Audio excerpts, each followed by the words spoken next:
दरम्यान आपण बघतोय की आता अशा पद्धतीचे व्हिडिओ व्हायरल होत आहेत, त्यामुळे गुंड घायवळ नेमका कोणाचा हा सवाल उपस्थित होतोय।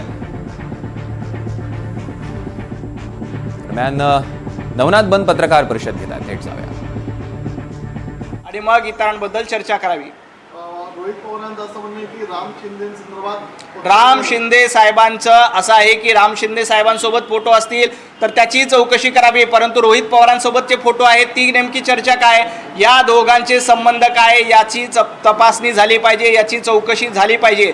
भारतीय जनता पार्टीवर आरोप करायचे, खोटे आरोप करायचे आणि स्वतः त्याच माणसाला सोबत घेऊन चर्चा करायची, स्वतः मार्गदर्शन करायचं, स्वतः सोबत फोटो काढायचे। मग हे फोटो नेमके कशासाठी काढले होते, ही चर्चा नेमकी काय सुरू होती, कशा पद्धतीनं बंदुकीचा परवाना घ्यायचा याचं मार्गदर्शन रोहित दादा घायवळांना करत होते का, याचं उत्तर महाराष्ट्राला हवंय, ते उत्तर द्यावं आणि मग इतरांवर आरोप करावे। रोहित दादांनी एक गोष्ट ध्यानात ठेवली पाहिजे, आपण राजकारण करत असताना आपल्यासोबत देखील असे काही फोटो असतात, आपल्यासोबत देखील कार्यकर्ते अशाच पद्धतीचे असतात, हे त्यांनी ध्यानात ठेवावं, मग भारतीय जनता पार्टीवर आरोप करावेत।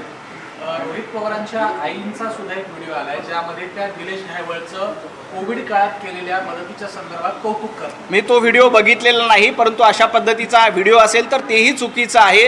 तुम्ही एका बाजूला कौतुक करताय आणि दुसऱ्या बाजूला भारतीय जनता पार्टीवर आरोप करतायत, हे नेमकं काय आहे? जेव्हा तो आपल्यासोबत असतो तेव्हा तो साधू संत असतो का, आणि जेव्हा तो इतरांसोबत असतो तेव्हा तो गुंड होतो का, याचं उत्तर रोहित दादांनी महाराष्ट्राला द्यायला हवं।